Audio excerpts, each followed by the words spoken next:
Peço para os irmãos abrirem lá em Isaías, capítulo 58, no versículo 2, que vai dizer assim: Mesmo neste estado, ainda me procuram dia a dia. Tem prazer em saber os meus caminhos. Como povo que pratica a justiça e não deixa o direito do seu Deus, perguntam-me por sentenças justas. Tem prazer em se aproximar de Deus, dizendo: Por que jejuamos se tu nem notas? Eu me deparei com essa palavra, foi um versículo do dia, eu nem lembro qual foi o versículo dentro do capítulo 58 de Isaías, que continuei lendo, e eu queria discorrer um pouco sobre esse capítulo aqui. Quem foi Isaías? Né? Isaías foi um profeta, um dos grandes profetas que o Senhor levantou para guiar o seu povo. A tarefa de Isaías não foi nem um pouco fácil. Ele viveu num reinado ele viveu, se não me engano, 4 ou 5 reinados lá no povo de Israel. E ele viveu numa época de tremendo conflito, onde o país, Israel, não estava em briga só com o pessoal do lado de fora, mas estava em briga com os próprios irmãos. Já tinha se dividido o reino, dividiu-se em reino do sul e reino do norte. Imagina só Deus olhando isso lá de cima. Oh, meu Deus. E estavam os irmãos brigando entre si e brigando com o pessoal do lado de fora. E Deus levantou esse homem. Esse homem que até quando é chamado, ele se vê o quão indigno ele é diante de Deus, porque é aquele, né, que chega diante da presença de Deus e fala: não, eu sou um homem de lábios impuros, habito num povo de impuros lábios. E aí Deus manda o anjo vir com a brasa e vai e toca e fala: está purificado, agora você vai ser usado por mim. E ele faz várias declarações ao Senhor. Tem gente que chama Isaías de o profeta evangélico, porque é um dos livros que mais conta profecias evangelísticas, e ele fala muito de Jesus. Isaías 53, então, fala muito de Jesus. E a gente vê esse homem sendo levantado várias vezes para anunciar a palavra de Deus, e muitas das vezes não é levantada como os profetas que a gente vê, os quais se intitulam profetas hoje em dia, né? E isso, eu imagino que isso frustrou tanto as pessoas na época, porque a gente pode pensar até assim, né? Ah, não, mas só hoje que tem essa ideia de ir num culto onde vai ter um profeta, onde eu vou conseguir uma revelação, onde Deus vai responder o meu problema. Se aquela pessoa for de Deus, ele tem que trazer para mim uma resposta de Deus para resolver o meu problema. E aí a gente pode pensar que isso só começou a existir na nossa época, mas não, naquela época já tinha. Não é à toa que Isaías foi cerrado ao meio, porque ele não deu a resposta que Manassés queria, que foi um dos piores reis de Israel. Ele realmente confrontava, porque ele ia de acordo com o que Deus mandava ele dizer. E por isso mesmo ele nem sempre era bem visto. Mas se a gente for ver a palavra de Deus, muitas das vezes ela vai confrontar a gente. Ela vai trazer consolo, vai trazer esperança, vai trazer vida eterna. Mas muitas das vezes vai contra a nossa natureza, que é pecaminosa, que nos afasta do Senhor. E aí, essa é uma das profecias dos anúncios, né, que ele declara ao povo. E é muito precioso, é muito profundo e é extremamente atual. E vocês não têm noção do quanto o Senhor cortou meu coração com essa palavra. Do quanto o Senhor tratou em mim coisas que eu precisava ajustar nele. E eu espero estar contribuindo com a edificação da igreja com essa mesma palavra. E diz assim: grite a plenos pulmões, não se detenha. Erga a voz como a trombeta e anuncie ao meu povo a sua transgressão e à casa de Jacó os seus pecados. Então Deus está levantando Isaías aqui mais uma vez para chamar o povo à correção, para chamar o povo a ajeitar as veredas dele, ajeitar os caminhos e tudo mais. A gente pode pensar em inúmeras questões que poderiam estar acontecendo, a gente não vai saber exatamente em que momento, para quem que Isaías estava falando isso daqui, mas era para o povo, né, para toda a descendência de Jacó, e é para nós hoje também. Então eu queria muito que vocês lessem, ouvissem, pensando cada um em si, perguntando ao Senhor: Senhor, o que daqui o Senhor quer falar comigo? E assim a gente buscar ser mais parecido com o Senhor, ouvir mais a voz dele. A gente clama tanto por isso: Senhor, eu quero ouvir a sua voz, eu quero ouvir o seu brado de leão. Todo mundo quer ouvir Deus rugir, todo mundo foge do rugido quando ele vem, né? Então que a gente ouça isso com o coração realmente humilde e quebrantado. Porque eu me vi tanto, mas tanto, nas características que Isaías vai falar a seguir. E eu peço muito para que a gente esteja examinando a nós mesmos nesse momento. E diz assim: mesmo neste estado, ou seja, no estado de transgressão, no estado de pecado que o povo estava, mesmo nesse estado, ainda me procuram dia a dia. Tem prazer em saber os meus caminhos. E eu fiquei: Senhor, então quer dizer que eu te buscar dia a dia não me isenta de estar nesses caminhos errados? Então significa que eu estar te procurando, que eu estar dizendo por aí que eu tenho prazer em estar nos teus caminhos, não me isenta de estar completa de transgressão na tua presença?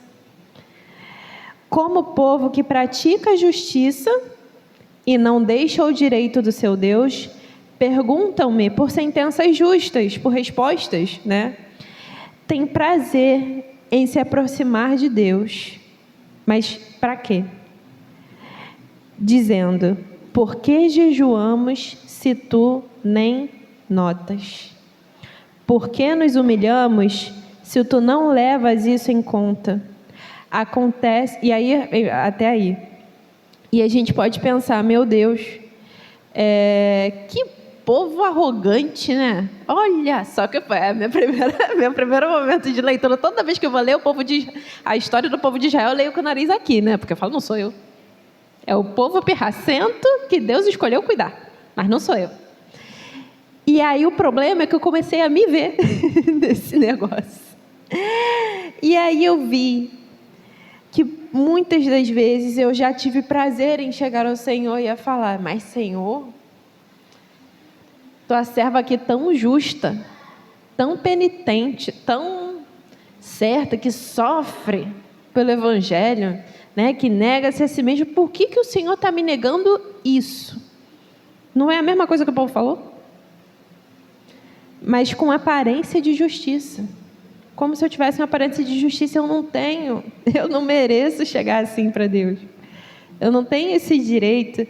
E o que mais me espantou nisso é porque o povo não estava aqui revoltado contra Deus, não. Ele estava buscando a Deus dia a dia. Na sutileza. Ele estava buscando a Deus dia a dia. Estava indo para a igreja todo dia. Ele estava ali. Se você olhasse de fora, você fala: nossa, que servo fiel. Não perde um dia na igreja, né? Está indo nas reuniões de oração, está postando o versículo do dia todo dia, está com seu devocional certinho, anuncia às pessoas o evangelho. Mas ele, ao mesmo tempo, tem a audácia de chegar para Deus e falar: Deus, tu não está vendo isso aqui, não? Eu trabalho para você há tanto tempo, para o Senhor ainda não ter feito a minha vontade? Para o Senhor ainda não ter agido nessa área aqui da minha vida? Parece que o Senhor está fechando os olhos, parece que o Senhor não está vendo. Eu me lembro da minha família, que assim que eu me converti, foi muito difícil. Eles não entendiam, eu não tinha maturidade, eu era aquela que falava que eles só iam para o inferno mesmo. Então, eu era crente insuportável e eles, coitados, descrente, não tinha mesmo como entender como era o evangelho, né? E aí, e por vezes, eu ficava assim: mas Senhor, eu tenho uma postura tão certa diante de você, eu me abstenho de tanta coisa, como é que eles não veem através da minha vida? Como é que o Senhor não dá um jeito na vida deles? Por que o Senhor não converte ninguém aqui? E passou-se anos, passaram-se 11 anos, e nesse ano o Senhor me permitiu estar montando um estudo bíblico com a minha família. E está sendo tão legal, e está sendo recebido, e está sendo... Porque é no tempo dele, porque agora eu tenho maturidade para não condenar mais ninguém, porque agora eu tenho maturidade para apresentar, agora eu já sei um pouquinho mais, para alimentá-los com o mesmo alimento que o Senhor me dá. Mas olha o tanto de tempo que levou, e por todo esse tempo eu ficava assim: tu não está vendo. É a única coisa que eu estou te pedindo, Pai. Se não era isso, era meu casamento. Demorou. E eu ficava, Senhor, tu não está vendo. Mas que petulância minha, né? Mas quando é o povo de Israel, eu vejo a petulância na hora. Quando é a minha, eu não vejo.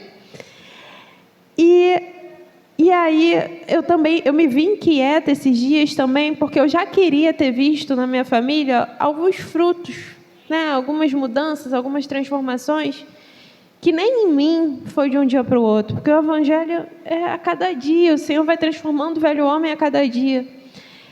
E eu lembro que aconteceu alguma coisa que eu fiquei assim, mas poxa, ainda isso? Senhor, parece que eu estou trabalhando, não está compatível com o tanto que eu estou cuidando dessa plantação, sabe? Não tá, esse crescimento não está compatível. E aí, e por tantas outras coisas, gente, a gente pode chegar com esse mesmo, pode se achar que por eu estar cumprindo normas e ritos e buscando ao meu jeito o Senhor, eu tenho o direito de... aqui é claramente o momento que o povo se declara barganhento. Então eu fiz tudo por barganha? Então eu fiz tudo para que o Senhor de fato fizesse o que eu quero? Fizesse aquilo ali que eu quero? Não, eu estou batalhando. Não é pecado eu querer, não é pecado eu orar por isso. Mas eu chegar para o Senhor e falar assim, tu não está vendo o que eu estou fazendo? E tudo que eu fiz até agora não tem valor? Porque eu não estou me sentindo recompensada, não. A vida eterna não basta, né? A gente esquece que a maior recompensa a gente já recebeu, que é a vida eterna com o Senhor. Não vai ter choro, não vai ter morte, não vai ter pranto. E aí, às vezes, por coisas daqui, até com a melhor das intenções, porque que mal tem, né? Eu querer a conversão da minha família, que mal tem eu querer que Deus ajeite minha casa, que mal tem eu querer que Deus resgate meus filhos. Mas como a gente tem chegado ao Senhor? Com que objetivo, esse é o tema da mensagem, com que objetivo nós temos buscado ao Senhor? Por que a gente vai para a igreja? Por que a gente bota a roupinha de crente todo domingo? Por quê? Não precisa responder não. É para a gente buscar dentro de nós mesmos. Porque eu me vi muitas das vezes assim. Às vezes eu me via, caramba, eu achei um negócio que eu não tinha. Eu achei uma rotina legal. Uma rotina familiar. Uma rotina que não tem briga. Que não acaba em briga no final de semana. Uma rotina que não... E eu lembro que eu achava uma coisa muito mágica. Eu estava até contando isso para o Paulinho outro dia. Que a minha família não tinha muita regra para muita coisa. E quando eu me converti, conheci a Ana e Dudu, e eles estavam na igreja o tempo todo, isso para mim era um negócio muito incrível. Como assim você não só vai para a igreja quando você está com vontade? Como assim você não... Você vai assim, sabe? Tipo, não, você não marca as coisas porque tem culto. Eu achava aquilo... Ficava, gente, só pessoas muito santas para fazer isso. Eu ficava, né? E como assim vai a família toda? Era um negócio assim que me maravilhava, sabe? Porque eu ia sozinha, e aí minha mãe no máximo. E aí eu vi eles ali lá e tipo, não era sofrido, não parecia que era sofrido, sabe? Parecia que era por prazer. Eu ficava, gente, tem tanta coisa mais legal para fazer. E eles estão aqui porque querem, sabe? Eles estão... E aí, assim que eu me converti, eu fui pegando, né? Me agarrei com eles e fui indo também, todos os dias. Era culto de oração, era estudo dos idosos, era tudo que nem era para eu estar ali, eu estava. E isso foi uma coisa que me trouxe muito conforto em Deus. Né? Ter uma família, ver como é bom ter contato com outras igrejas e ter esse negócio da comunhão, no mínimo uma vez por semana, e ter esse momento certo com o Senhor. Não, isso é inegociável. Isso é inegociável. Mas a vida com Deus e buscar ao Senhor é muito além disso. Até porque Deus não vai condenar aquele que deixa de ir num domingo. Né? Deus não vai condenar. E que a gente não tem esse entendimento. Porque depois de um tempo eu comecei a ficar assim, não, se eu faltar eu vou morrer, eu vou para o inferno, Mas não é por isso, não é para você ganhar ponto com Deus. Entenda isso, igreja. Você não vem para cá para você ganhar ponto com Deus. Porque você não tem como ganhar ponto com Deus. A gente não merece Ele. E não tem nada que a gente possa fazer para nos tornar mais dignos disso. Não tem. Aí você pode pensar, que droga, então o que eu vou fazer? Não, que bom, porque é graça. Se dependesse de você, se dependesse de mim, a gente estava lascado. E por ser unicamente pela misericórdia do Senhor, não dá errado.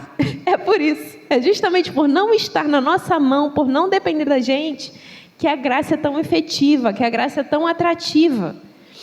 Mas aí eu me vi, né, tentando agradar a Deus nesse dia de não vou faltar, não vou estar aqui, não. E me entristeci, comecei a me sentir melhor do que aqueles que não conseguiam estar todo domingo, né? Do que aqueles que não conseguiam estar em todas as festividades, do que aqueles que não entendiam, não abriam mão, mas eles foram no aniversário, no domingo.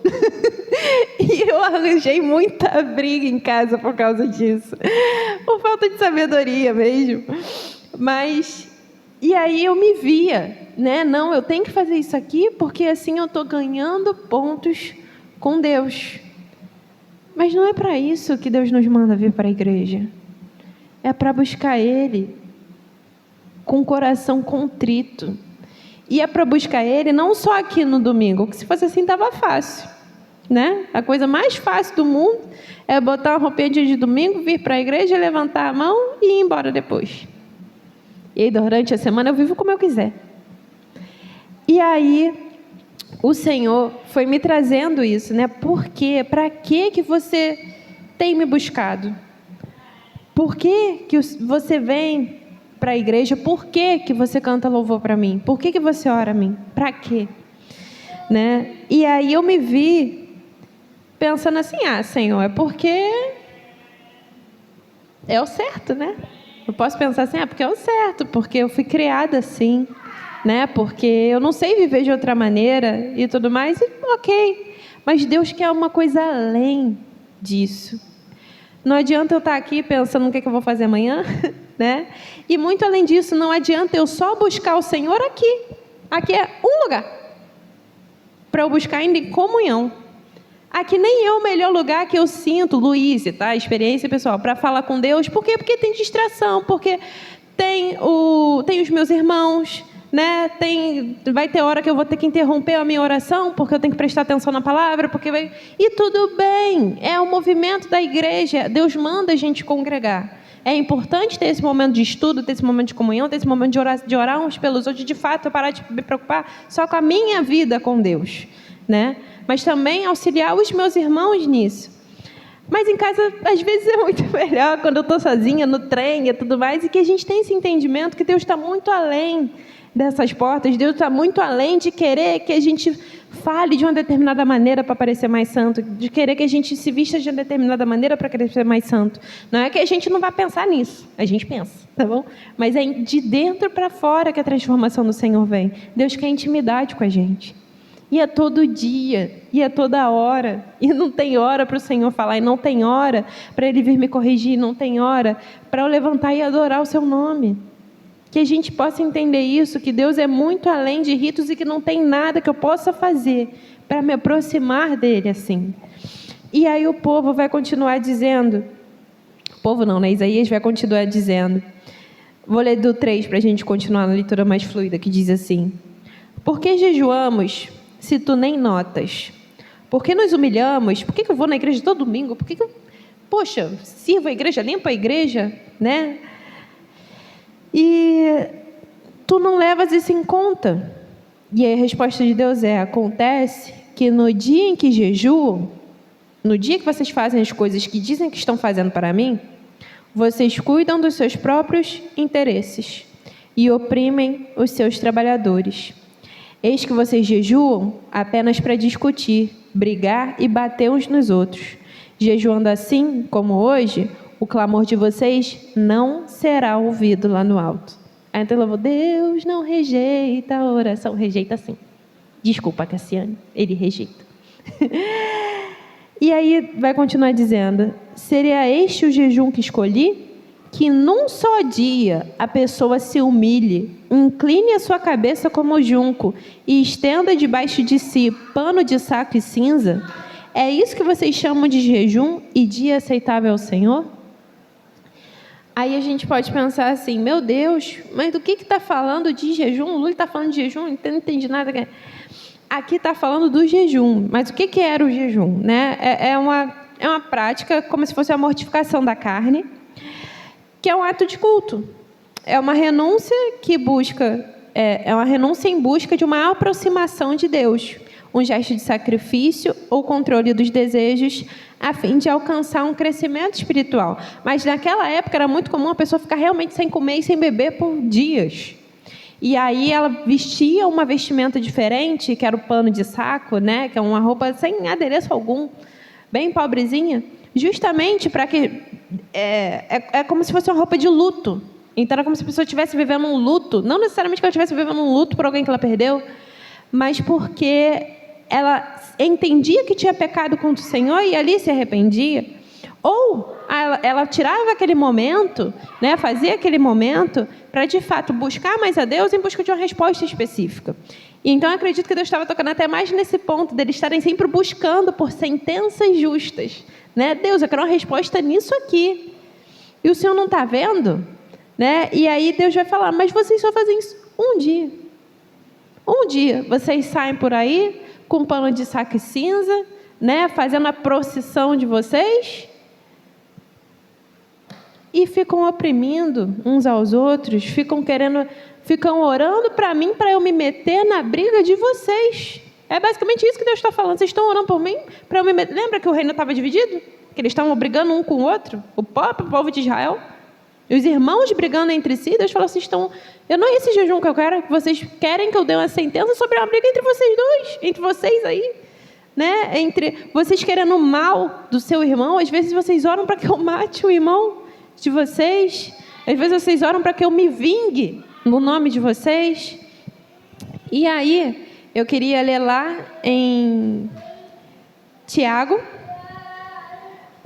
capítulo 4, do versículo 1 ao 10, mas eu queria dizer rapidamente uma historinha que contam que como era a relação dos judeus naquela época, porque a briga era tanta entre eles que foi até o Rodrigo Silva que estava contando essa anedota, que era assim, tinham 2 judeus, e aí os 2 eram comerciantes e moravam perto um do outro, e eles tinham aquela rivalidade de quando o mercadinho ia na frente do outro, se um bota a promoção de alguma coisa, o outro bota a promoção mais barata ainda, aí o outro vai abaixo a promoção, sei que chegou a um ponto deles estarem perdendo valor de venda só para ganhar na clientela do outro.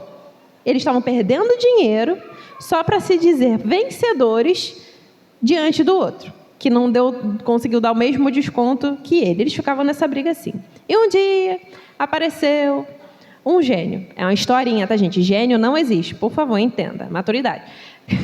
Apareceu um gênio e chegou para um deles e falou assim, olha, eu vou te conceder um desejo. Quase caí. E aí ele, ótimo. Então deixa eu pensar bem, porque é um desejo só, né? É um desejo só, tá bom. E aí ele falou, estou pensando se eu peço uma loja maior, se eu peço uma aposentadoria, se eu peço uma viagem com a minha família, estou pensando o que eu peço. E aí o Eugênio falou assim, tem só um porém. Aquilo que você pedir, o comerciante ali do outro lado da rua, ele vai ganhar o dobro.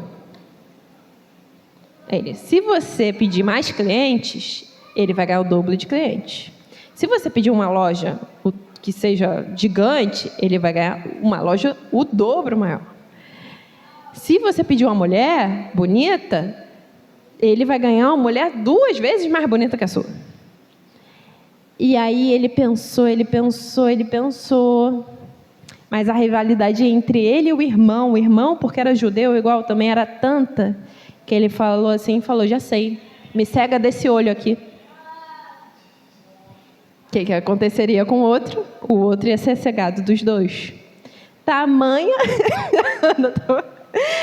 Tamanha era a rivalidade entre os judeus naquela época. Essa é só para vocês terem noção do que estava acontecendo aqui. E aí você veja, o cara preferiu perder o olho só para cegar o outro, e o outro não se dá por vencido. E aí, é com esse povo que Deus está lidando aqui, e é com a gente que Deus está lidando, porque a gente não é melhor do que eles, irmão, a gente não é melhor em nada. Muitas das vezes a gente tem pensamentos assim também, né? E aí vai dizer lá em Tiago capítulo 4, versículo 1 em diante, diz assim: de onde procedem as guerras e brigas que há entre vocês? De onde, senão dos prazeres que estão em conflito dentro de vocês? Vocês cobiçam e nada têm, matam e sentem inveja, mas nada podem obter. Vivem a lutar e a fazer guerras, nada têm porque não pedem. Pedem e não recebem porque pedem mal, para esbanjarem os seus próprios prazeres. Gente infiel, vocês não sabem que a amizade do mundo é inimizade contra Deus? Aquele, pois, que quiser ser amigo do mundo se torna inimigo de Deus. Ou vocês pensam que é em vão o que a Escritura diz? É com ciúme que por nós anseia o Espírito que Ele fez habitar em nós? Mas Ele nos dá cada vez mais graça. Por isso diz: Deus resiste aos soberbos, mas dá graça aos humildes. Portanto, sujeitem-se a Deus, mas resistam ao diabo e ele fugirá de vocês. Cheguem perto de Deus e ele se chegará a vocês. Limpem as mãos, pecadores. E vocês que são indecisos, purifiquem o coração. Reconheçam a sua miséria, lamentem e chorem. Que o riso de vocês se transforme em pranto e que a alegria de vocês se transforme em tristeza. Humilhem-se diante do Senhor e Ele os exaltará. Então Deus está dizendo aqui, né, que fala: vocês estão jejuando, vocês estão me cobrando resposta por coisas que eu não dei a vocês, porque vocês se sentem no direito por estarem pedindo a mim, por se dizerem meu povo, né? Mas vocês são infiéis. E essa palavra veio para mim. Veio para mim, eu comecei a buscar: Senhor, me ajuda a ver onde ainda há infidelidade no meu coração. Porque é diário, gente. O mundo chama a gente o tempo todo. O tempo todo. A gente só tem aqui 2 horinhas dedicadas para Deus, né? E a gente passa, às vezes, a semana toda sem nem lembrar do nome dele. Eu digo por mim. A gente, às vezes, passa mais de uma semana. E, às vezes, eu me venho, do nada lembro e falo: ah, Senhor, lembra aquele pedido que eu tenho? Poxa, eu tenho ido todo domingo e o Senhor ainda não me deu, francamente, hein? Eu faço isso. Eu faço isso. E aí o Senhor veio constrangendo meu coração. E aí continua Isaías, lá no capítulo 58, a partir do versículo 6. Porque Deus apresentou para eles o jejum que eles estavam fazendo, né? É uma humilhação que todo o povo via e tudo mais, mas Deus conhecia o coração deles, falava: povo infiel, vocês querem para bater um no outro aí, vocês querem para os seus próprios prazeres, por isso eu não respondo a vocês, porque vocês são infiéis a mim, porque no coração de vocês não tem verdade. E aí ele vai dizer, Deus vai falar: é isso, é esse tipo de jejum e de aceitável ao Senhor que vocês consideram? Que por um dia só vocês reconheçam o meu nome? Que por um dia só vocês sejam exemplo de santidade? E aí Deus continua: será que não é este jejum que escolhi? Que vocês quebrem as correntes da injustiça, desfaçam as ataduras da servidão, deixem livres os oprimidos e acabem com todo tipo de servidão? Será que não é também que vocês repartam seu pão com os famintos, recolham em casa os pobres desabrigados, vistam os que se encontram nus e não voltem as costas ao seu semelhante? E aí Deus vai estar trazendo para eles o que realmente Deus quer deles, né? É muito além disso aqui, igreja. Deus quer que a gente socorra as pessoas aí fora. E socorra como? Quando ele fala aqui, liberta, né, as ataduras, quebra todo tipo de servidão, naquela época realmente tinham-se escravos, tinham-se servos. Mas além desse sentido literal, hoje quem está em escravidão? Hoje quem está em servidão aí fora? São aqueles que ainda não conhecem o Senhor. E às vezes a gente não... Já teve época que eu ficava assim: ah, Deus, como é que eu vou falar de você para os outros? Eu estou muito ocupada. Eu tenho que estar aí na igreja toda hora. Teve uma época que eu estava assim, ficava assim: eu não tenho tempo, eu vou para a escola, eu vou para a igreja. Então não tenho tempo de ir para a rua para evangelizar. Não estou tendo tempo. E aí a gente vê que o que Deus quer de nós é muito mais simples. É até menos sacrificial aos nossos olhos, né? Mas não é, porque gasta coração da gente, né? Gasta uma entrega verdadeira. Porque quando a gente se propõe a ir atrás dos que precisam, né? A acordar de madrugada para atender a ligação de socorro de alguém, né? A ir na casa de alguém que está sozinho, a orar por alguém, às vezes é mais desconfortável do que, de fato, eu fazer um ato de não comer doce em festa. Não é zoando a Ana, não, mas é porque é um jejum que eu lembro muito que ela fazia. Não vou comer doce. Quando ela falava isso, começava a ter um monte de festa infantil. Era certo. Não, Senhor, não vou comer doce para orar aqui. E aí, sejam bem-vindos, tá bom? Sejam bem-vindos. E aí, a gente pode... É muito mais difícil eu viver integralmente para o Evangelho, né? Porque aí eu entendo que, meu Deus, então a minha casa tem que servir. Minha casa é estrutura. Quando alguém estiver pedindo por socorro, eu abrir a minha casa para a pessoa ter ali um abrigo. Quando alguém estiver precisando de se esquentar, eu de fato tirar o meu casaco e dar para a pessoa. Quando aparecer alguém com fome, eu de fato ir lá catar alguma coisa, ou até fazer, ou até chamar ela para entrar para comer. Isso é muito mais do que eu vestir pano de saco, me debulhar em cima das cinzas e sair por aí chorando. Ai, é muito além o que o Senhor quer de nós, é muito além do que postar o versículo do dia. Não estou falando que não postem, é bom, evangelismo, postem o versículo do dia. Mas é uma coisa que o Senhor veio confrontar em mim, minha filha, eu quero é muito mais, é muito além disso daí. E aí, a gente vai ver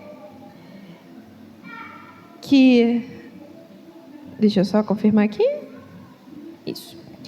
E aí, o que o Senhor vai falar? Quando, então, vocês me buscarem... Porque esse é o verdadeiro intuito da gente buscar o Senhor, né? Servir, encontrar o Senhor, mas como que a gente o agrada nesse sentido? Não é vindo para a igreja, a gente agrada o Senhor servindo a Ele onde a gente estiver e da maneira que a gente puder, com todos os recursos que a gente tem, porque no final a gente não tem nada. E aí ele fala, então quando assim vocês fizerem, quando vocês entenderem isso e parar de fazer essas orações para machucar o outro, para se vingar do outro, para ganhar do seu irmão, então a luz de vocês romperá como a luz do alvorecer e a sua cura brotará sem demora. A justiça irá diante de vocês e a glória do Senhor será a sua retaguarda. Então vocês pedirão ajuda e o Senhor responderá. Gritarão por socorro e Ele dirá, eis-me aqui. Se tirarem do meio de vocês... Esse foi o versículo que mais arrebentou minhas pernas. Se tirarem do meio de vocês todo tipo de servidão, o dedo que ameaça e a linguagem ofensiva, se abrirem o seu coração aos famintos e socorrerem os aflitos, então a luz de vocês nascerá nas trevas e a escuridão em que vocês se encontram será como luz no meio do dia. Mas eu queria voltar nesse versículo 9, no finalzinho dele, que fala: se tirar do meio de vocês todo tipo de servidão, o dedo que ameaça e a linguagem ofensiva. Aí eu queria que a gente lesse Tiago, capítulo 3,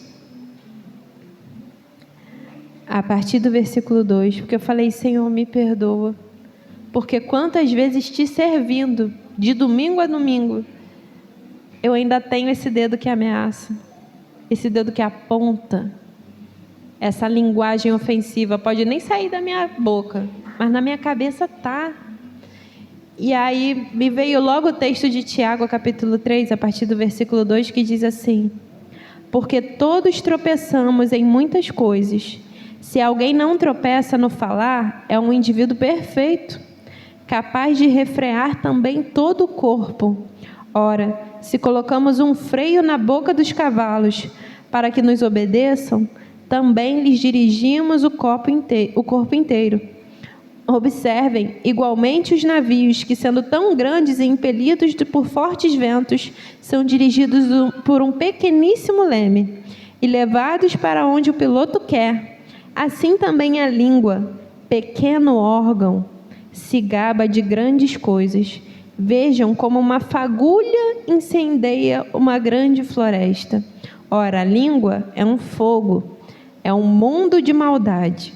A língua está situada entre os membros do nosso corpo e contamina o corpo inteiro. E não só põe em chamas toda a carreira da existência humana, como também ela mesma é posta em chamas pelo inferno. Pois toda espécie de animais, de aves, de répteis, de seres marinhos se doma, se toma autoridade sobre elas e tem sido domada pelo gênero humano. Mas a língua ninguém é capaz de domar. É mal incontido, cheio de veneno mortal. Com ela bendizemos o Senhor e Pai, também com ela amaldiçoamos as pessoas criadas à semelhança de Deus. De uma só boca procede bênção e maldição. Meus irmãos, isso não deveria ser assim. Por acaso pode a fonte jorrar do mesmo lugar água doce e água amarga? Meus irmãos, será que a figueira pode produzir azeitona ou a videira figos? Assim também, uma fonte de água salgada não pode dar água doce. Terrível, né? Terrível que é o poder da língua. E quando eu vi, o dedo que ameaça e a linguagem ofensiva, me veio também um outro texto que está lá em Salmos, o primeiro capítulo de Salmos, que diz assim: bem-aventurado é aquele que não anda no conselho dos ímpios, não se detém no caminho dos pecadores, nem se assenta na roda dos escarnecedores. Pelo contrário, o seu prazer está na lei do Senhor, e na sua lei medita de dia e de noite. Ele é como árvore plantada junto a uma corrente de águas, que no devido tempo dá o seu fruto e cuja folhagem não murcha. E tudo o que ele faz será bem sucedido. Até aí. E aí, eu misturei esse texto com o de Isaías. Sabe por quê? Porque eu me vi tendo meu prazer na lei do Senhor. Eu me vi meditando na sua lei de dia e de noite. Mas eu também me vi assentada na roda dos escarnecedores, com meu dedinho que aponta, com a minha língua que amaldiçoa. Mas, Lúlio, eu nem vejo você metido em fofoca. Vou confessar aqui, já confessei na segunda, tá um confessionário isso aqui. Nessa semana passada, tem o Instagram, Eu só tenho Instagram de rede social e Facebook. Mas eu só estava usando mais o Instagram.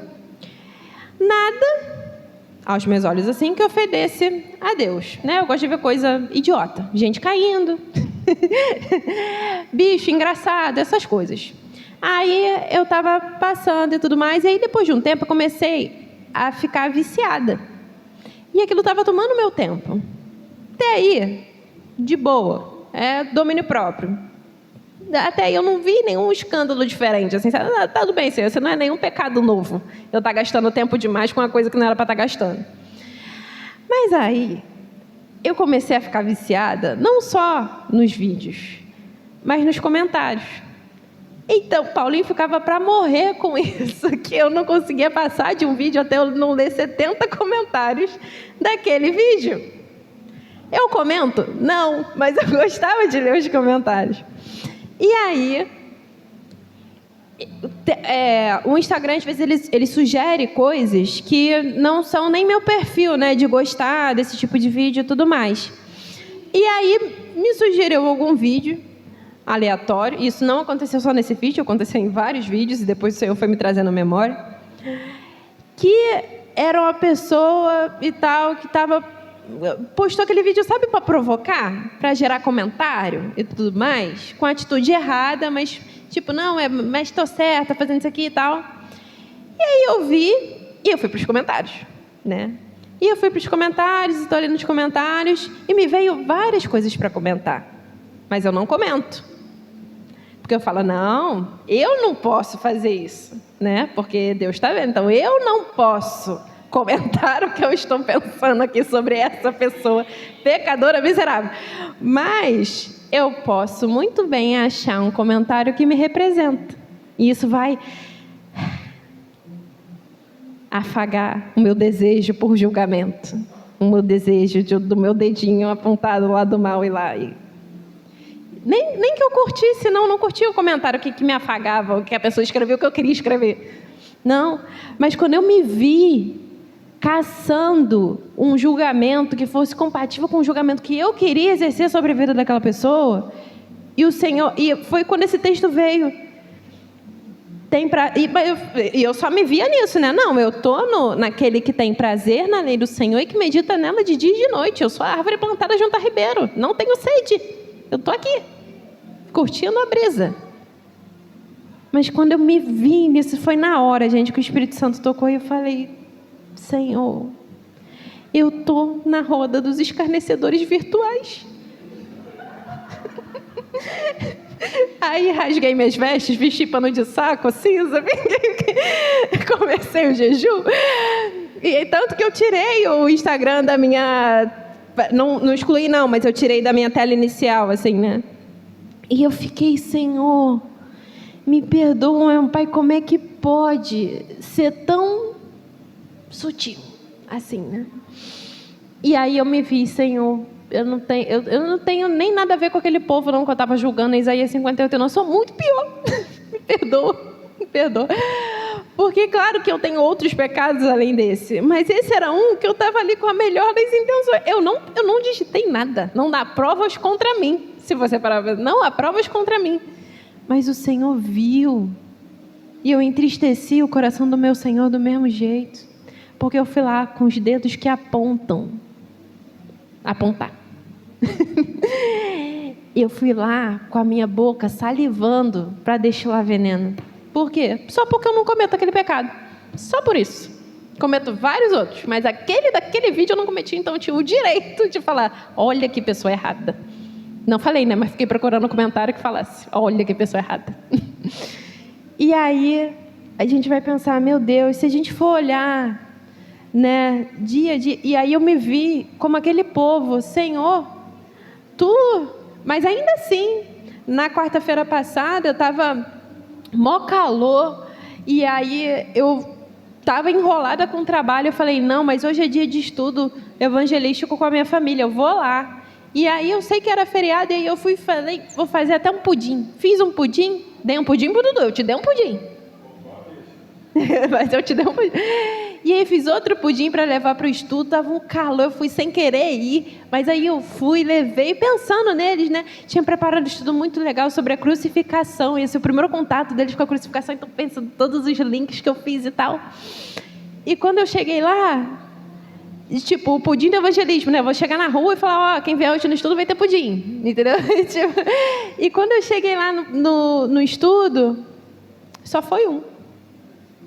Eles me viram na rua, né? Mas eu entendo que era feriado, eles estavam envolvidos com outras pessoas ali, né? Mas aí só foi um no estudo. No dia do pudim, no dia que estava mais calor, no dia que eu senti que eu mais tinha preparado coisa, que eles mais poderiam ser abençoados. E aí eu fiquei triste com aquilo. Eu fiquei: Senhor. Aí eu voltei lá para Isaías, né? Senhor, tu não vê? Para que eu jejuo tanto se tu nem nota? Para que eu fui andando nesse calor com o pudim? O cachorro, veio um monte de cachorro atrás de mim por causa do pudim, e tu nem para levar mais gente para lá, Pai. E não é uma sentença justa que eu estava buscando? E o Senhor veio: infiel, você está aí todos os dias me buscando, beleza, me buscando, mas quantas vezes você só me busca no domingo ou na quarta-feira, que é o dia que você tem que se preparar para levar para lá? Toda palavra que eu te dou, você só pensa que é para levar para a igreja, que não passa em você. E aí Deus me sarrabuiu. Mas glória a Deus por isso, porque Ele foi me mostrando como que às vezes a gente pode achar assim: não, mas eu já sou crente, então eu estou numa posição intocável. Tá mesmo, Satanás não tem mais poder sobre a sua vida, não tem maldição sobre a sua vida. Mas eu me colocava aqui, na bem-aventurada, que tem prazer na lei do Senhor, que medita nela de dia e de noite. Mas eu estava lá na roda dos escarnecedores, eu estava lá no conselho dos ímpios, eu estava lá me detendo no caminho dos pecadores também. Porque se eu não vigiar, eu vou cair igual. E eu nunca posso me colocar num coração soberbo, como se aquilo ali não fizesse mais parte de mim. Ai de mim! A gente precisa cuidar da gente todos os dias para ter essa intimidade com o Senhor, para ter esse cuidado da nossa vida espiritual com o Senhor. E aí Deus vai continuar no Salmo capítulo 1, versículo 4. Os ímpios não são assim, né? Eles não são como essa árvore plantada. Eles não são assim. São, porém, como a palha que o vento dispersa. Por isso os ímpios não prevalecerão no juízo, nem os pecadores na congregação dos justos. Pois o Senhor conhece o caminho dos justos, mas o caminho dos ímpios perecerá. E aí você pode pensar, que droga então, porque eu me achava justo, né? E aí vi que acho que eu também estou me assentando nessa roda, mesmo que eu não esteja lá, né? Mas mentalmente, internamente, eu estou nessa roda, eu fico buscando as fofocas. Eu não vou atrás de fofoca, mas se ela chegar até mim, eu não posso fazer nada. Né? Aí eu posso sentar aqui e me conte mais. Não é que eu perguntei, é que a pessoa saiu falando. Né? E às vezes a gente acha que essas pequenas coisas que envergonham o nome do Senhor, que ofendem ao Senhor, que nos afastam do Senhor e nos botam na posição do dedinho. É muito prazeroso. É muito prazeroso a gente apontar, porque a gente mostra, viu? Eu estou certo. Viu? Eu estou cegando o meu irmão lá do lado. Viu? Eu não sou assim. Eu não sou assim. Mas que a gente tenha um coração humilde e contrito, porque a gente pode pensar, meu Deus, então, o que acontece, né? Se eu me achava aqui que eu estava justa, eu estou mais parecendo com um ímpio. Eu estou mais parecendo com o ímpio. Aqui fala que o caminho dos ímpios vai perecer, vai acabar. E aí eu queria trazer uma lembrança para a gente, que está lá em João 3,16. Cadê meu João? Meu João sumiu.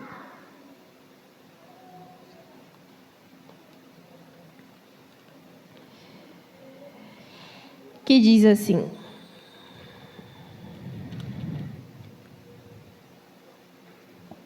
eu estou em João 16, muito bom.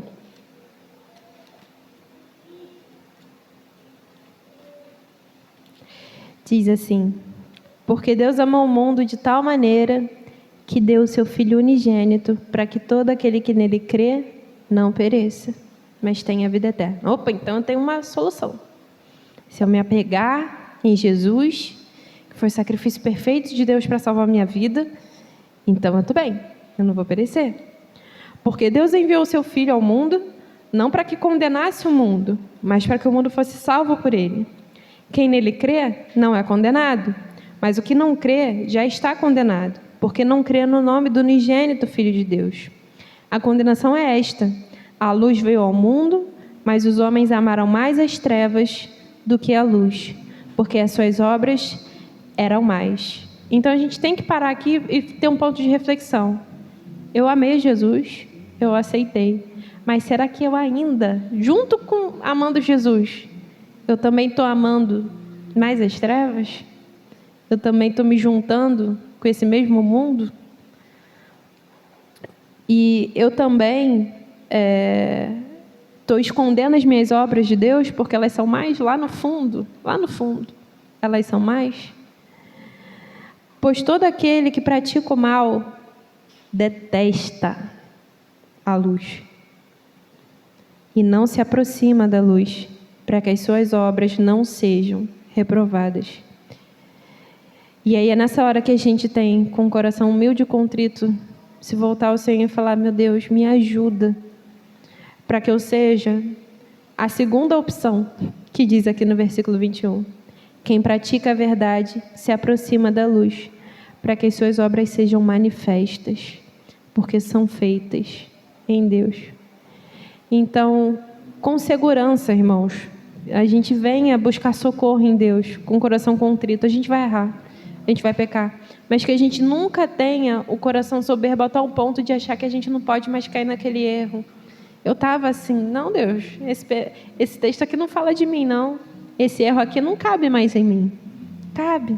Se a gente não vigiar, a gente cai. Se a gente não vigiar, a gente se afasta e envergonha o nome do Senhor. Então que a gente tenha um coração humilde para falar: Deus, para que eu tenho te buscado? Como eu tenho te buscado? Como estão as minhas mãos quando eu venho buscar o Senhor? É para que o Senhor cumpra as minhas vontades? É para que o Senhor exalte o meu nome, não o seu? É para que o Senhor, sei lá, seja o meu servo, ao invés de eu ser o seu servo? Eu tenho me contentado, Pai, com o teu cuidado na minha vida. Eu tenho me contentado com a tua vontade. Pai, eu tenho me assentado na roda dos escarnecedores. Eu tenho sido como o ímpio. Então, que a gente venha estar entregando o nosso coração ao Senhor, né? Pedindo forças ao Senhor, porque eu te garanto, você sozinho não vai ser justo. A gente não é justo porque faz as coisas certas. A gente é justo primeiro porque a gente entende que a gente não consegue ser justo sem Jesus justificar a gente. Mas com o coração arrependido, com o coração temeroso diante de Deus, a gente fala: Deus, me ajuda a te buscar com honestidade, a ser transformado por ti, a entregar tudo no teu altar, igual a gente cantou nesse início, a entregar tudo, a deixar tudo aos pés do Senhor e a permitir que Deus trabalhe completamente em nossa vida, em todas as áreas, em todas. Que a gente não esconda nada do Senhor. Se a gente está escondendo, que a gente reflita nisso. Será que é porque essa obra é má? Será que é porque esse pensamento é mau? Então que o Senhor ajude em nós a enxergar o que há de mal em nós, para que a gente possa estar se redimindo, estar buscando de verdade a Deus e estar emanando, né, o verdadeiro evangelho dele, de arrependimento, de justiça. O mais importante a gente já ganhou, que foi a salvação, e é por graça, não é por aquilo que a gente faz. Mas essa graça, né, ela tem que ser acompanhada de uma transformação de vida. E essa é a vida do cristão. Viver buscando em Deus o melhor a cada dia. Viver buscando em Deus, abandonar um pecado para trás. É desatar as ataduras desse mundo que nos prendem aqui, para que a gente possa desfrutar de uma eternidade com o Senhor. Amém?